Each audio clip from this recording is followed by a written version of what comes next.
It felt to me like the whole building was swaying. So this was a very real phobia. It was in my face. I couldn't ignore it because time and again I was always being confronted with it, even coming off the high mountain pass here in the Sierra. And so I decided I had to deal with this, and I couldn't figure it out. I knew I was doing it to myself. I knew that there were other people who had no problem with heights, and I would like to be one of those people. So I finally signed up for a skydiving class. I felt there were negative voices in my head, and I was going to give them a chance to really step forward into the spotlight so I could see who the hell they were. And when I was sitting in the door of the airplane, and this was in 1980, this was before they did tandem jumping, I went out the door myself. And when I was sitting in the door of the airplane, for the first time I was motivated to pay attention in a new way. I knew where these voices were in my head, but usually it was just a background chatter. But all of a sudden, here they were, right in my face. One voice was saying, "What if the parachute doesn't open?" Another voice was saying, "What if you don't jump out the door right?" Another voice is saying, "What if you don't land right?" And I suddenly realized that there were so many possible combinations of what if, that if I was going to listen to each of these voices stepping into the spotlight, the plane would run out of fuel. So I literally, in the door of that plane, I yelled at the top of my lungs, "Shut up!" And I jumped out the door. And that's the way I handle negative voices, and that's how I learned the technique. And now I always know when there's negative voices. I may not even be aware of them, but I notice that there's stress and tension in my body. And I let my body be a barometer. When the voices inside of my head are at peace and I'm at peace, my body is relaxed. But when those negative voices are chattering in the background, I'm never fully relaxed. And so at a certain point, I decide to pay attention, and I look and I listen. And then some of those voices are actually good voices. They're voices telling you to pay attention because there's something that's coming up right now and it demands all of your resources. Well, those are good voices, and they also cause a little bit of tension in the body. But then there's the other voices, the ones that are just giving you bullshit, old programming from your parents, from your religion, from your government, and from your friends, and even the voices that nobody else gave you, you invented them yourself. And at a certain point, you just say, "Shut up!" Very good. Thank you. Thank you. So, one of the other things that's come up is people's former relationships and people that they are struggling to forgive because of the things that they did. And I said, you know, despite the fact that I think I had reasons to forgive my dad, but you know, you had things going on as well, you know, that your story is incredible. Could you share with the guys, you know, some of the things that you had to deal with in terms of forgiveness that you had to go through? It's interesting that you should bring this up because, Steve, you know the people who live here in our little community. And one of them is Moon, who is a teacher, and he does tutoring.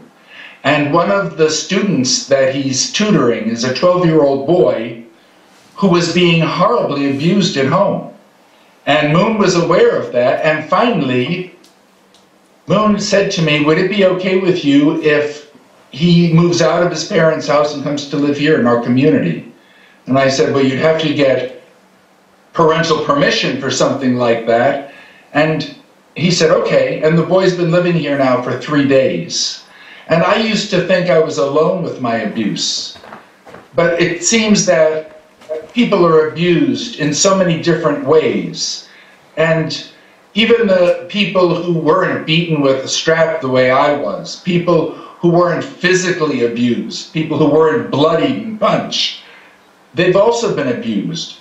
And there's so many more hurtful ways of abusing people than with your fists. Your words can be so devastating and leave such deep scars that they can last for decades and decades and decades.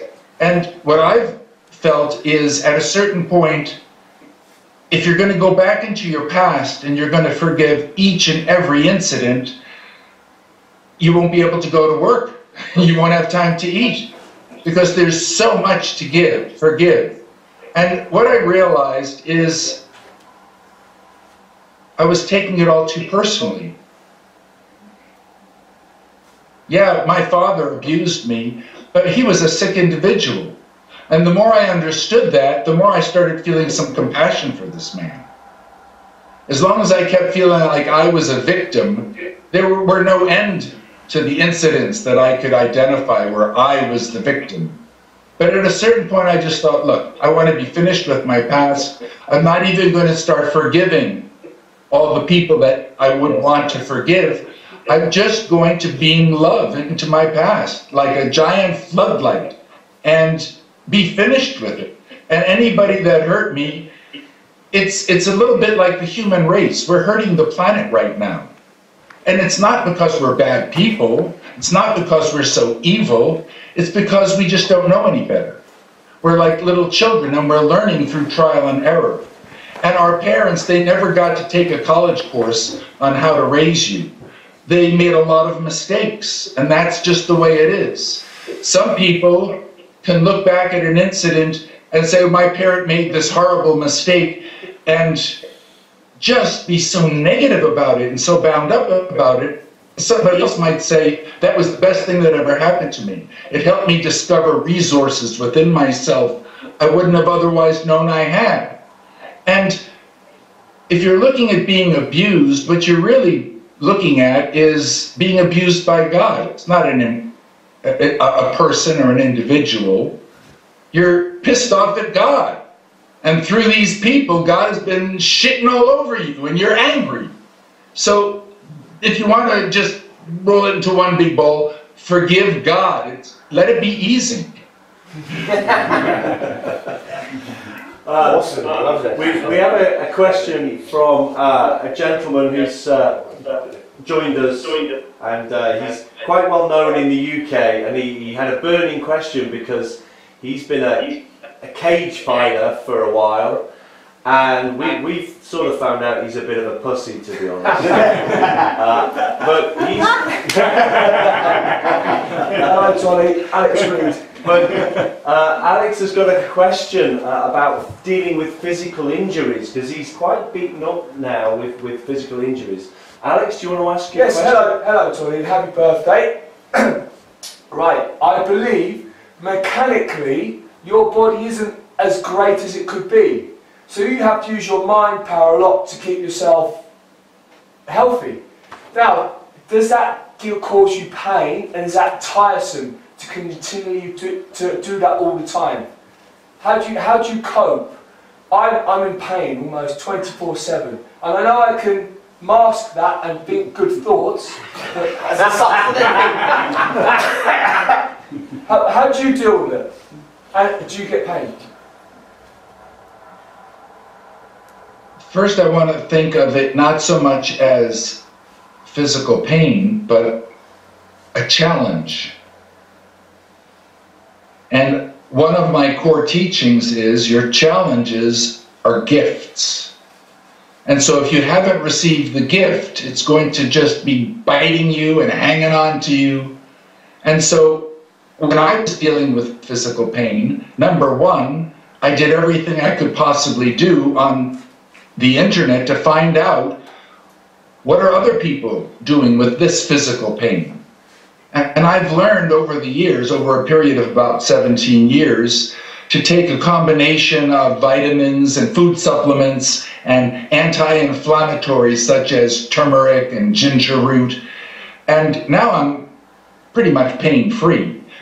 But that's because I guard my environment. I have only furniture that I'm comfortable sitting in. When I leave my house, I take a chair with me because I don't want to risk hurting myself. I know I have a challenge, and when you have a challenge, you make compromises and you compensate. And sometimes when I'm in my own home, it's so easy to compensate because all the furniture is designed for me that people don't even realize I have a physical challenge. And when I leave home and I have to carry my chair, and because I live in California where the earth is always shaking, nothing is level. But I've twice broken my neck and it never healed properly, so I need to be level when I'm sitting. So I carry a board and a level and some shims and my chair. And when people question me about it, I have a great sense of humor. I have all my chair jokes. Is that a chair you're carrying? No.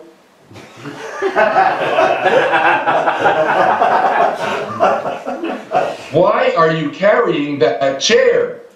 My living room sofa is much too heavy.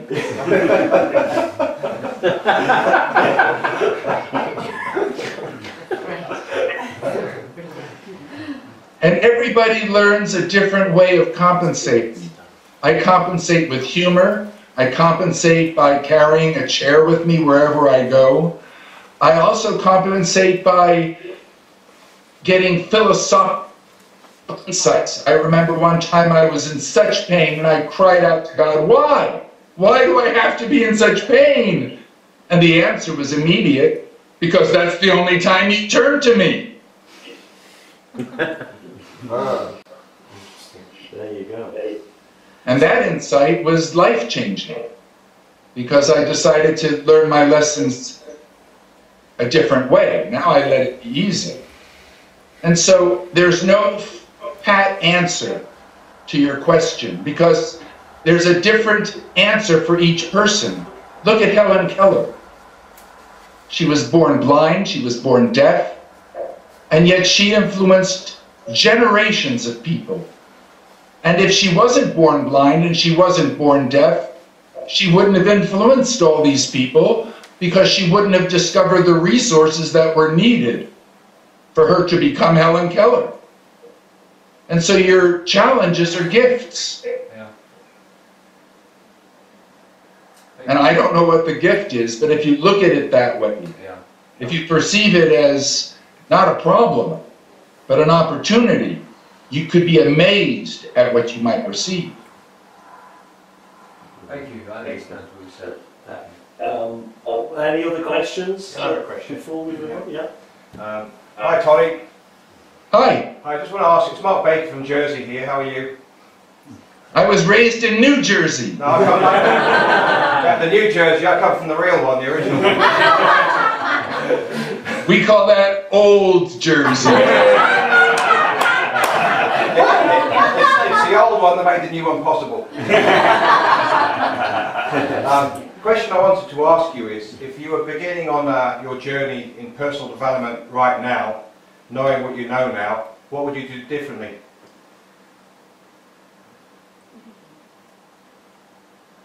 Not a damn thing. Wow. It's so exactly what I want. You have to remember, I'm not somebody who likes to work with thousands of people. And I see my physical challenge as a gift, because when I was young, I was very ambitious. I was all about goals. I was going to be Tony Robbins, but thank God I got hit by a car when I was a pedestrian. Wow. And so someone else had to do it, and he did it instead. But it doesn't matter who did it. It had to be done. Some people have got to work with thousands of people, and that's their gift, that they can affect change that way. But I like working with small, intimate groups. If I work with a group of 30, that's large. I prefer a group of 8. And that way I know these people. I can feel who they really are, and I remember them for decades because we've had this intimate connection. And I might have said to you, oh, I want it to be well known. I want it to be on a stage and jet all over the world and have thousands of people in the class. That's my concept of what I would have been like if I had not been hit by a car. But that was a gift, because in my essence, in my soul, God knew that's not my path. And it's a very individual thing. I trust in a higher power.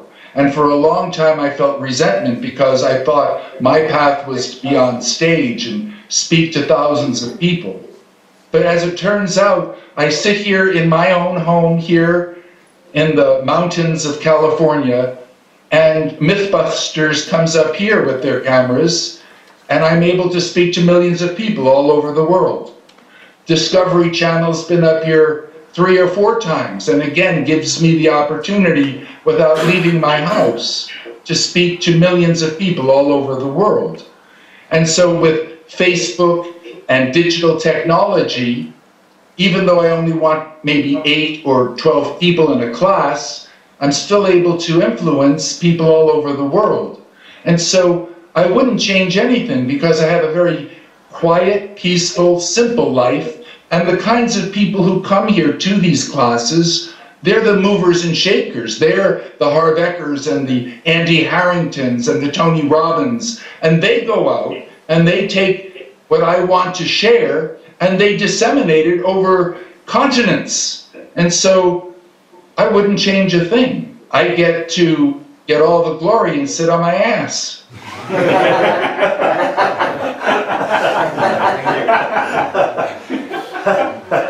I like the way you use very kind words about you know, the way that you are and the way that you're teaching, because I'm trying to say to these guys that sometimes the harshest words are the best, and the way they're listening to you now, Tolly, I think they might be thinking that working with you might be a soft ride and a little holiday in the park. And I have to tell you, don't be fooled by the old guy, because he can reach into your soul and make you pay. That's my take, Tolly, and I love you for it, and you know I do. What other questions do we have for Tolly while we have it? Oh, Nick. Okay. Hello, Tolly. My name is Nick. Are there any challenges that you have yet to do, you want to achieve in your life yet, going forward? Not a one. Okay. And not a one. Okay. And is there anything that you wish you'd done when you were younger? Well, I live in a house right now with other people, and 3 of the people here have climbed El Capitan Mountain in Yosemite. It's one of the most challenging climbs in the world. People come from all over the planet to climb, and it takes days and days to climb El Capitan. I never knew anybody who had done that, and now I'm living with 3 people who have done that. And so maybe if I was younger and I hadn't broken my neck, I would have joined them and I would have climbed El Capitan. But beyond that, there's really nothing. I'm blessed because a higher power knew what was best for me.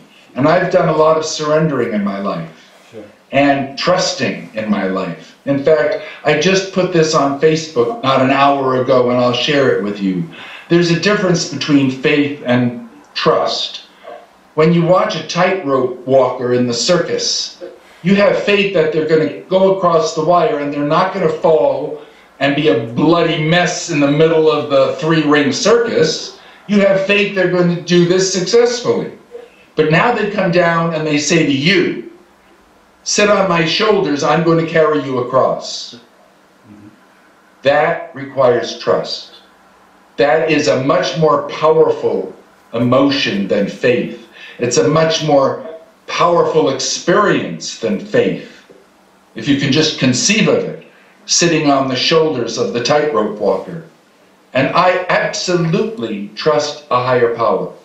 And I didn't come to this easily or quickly, but at a certain point in my life, probably in my 40s, I finally realized no matter how much I plan, or no matter how much I intend, there's a higher power that knows better what's best for Tolly Burkan. And so in my 40s, I started to surrender to this higher power. And I stopped asking, why is this happening? Why is this happening? And I just started trusting that it was part of a greater plan, that a higher power was using me. And something I also put on Facebook within the last day was when I was a young guy, I was passing out flyers on a street corner for somebody else's event, and nobody would take the flyers. So I put a little rabbit puppet on my hand, and I had the rabbit give out the flyers. And people would say, "Oh, how cute," and they'd take the rabbit's flyer. And I was amazed. From only half the people taking the flyer, almost everybody took the flyer from the rabbit. And this one woman started talking to the rabbit and saying, "Oh, you're so cute, you're so adorable." And I said to her, "It's really lifelike, isn't it?" And she says, "You hush up, I'm talking to the rabbit." And in that moment, something inside of me started tickling, because I thought, wait a minute, doesn't she realize I'm the rabbit? And when I'm doing my teaching now, I pretend that God is putting me on like a hand puppet, and the divine has a hand up my butt, and I am just the puppet, and I'm as amazed as everybody else by what comes out of my mouth sometimes. A few of these guys, Tolly, have asked me about, how it's all started, and of course I've read the book and love the book, as you know. But would you like to share with these guys how you went from where you were to discovering firewalking and then being determined to make it a global movement? Okay, I think my iPad may run out of power, because that's going to take about 6 hours. Briefly. First of all, I have to say that I've been on a spiritual path since I've been in my early 20s. I started out as a very, very psychologically maladjusted human being. And I again want to repeat, it's not that my parents were so evil, but they were raised by dysfunctional parents. They didn't know any better, and they did things that made me suicidal. And the first time I tried to kill myself, my heart actually stopped beating, and they had to revive me. And so I actually did kill myself.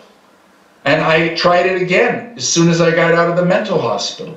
So you're looking at somebody who has come from one end of the spectrum to the other. And the things that have happened to me on the path were necessary for me to be who I am today. And as I said earlier, I understand a higher power has been orchestrating the show. And there's no question that I've been used. I sit here in my house and I'm able to influence people on all these other continents.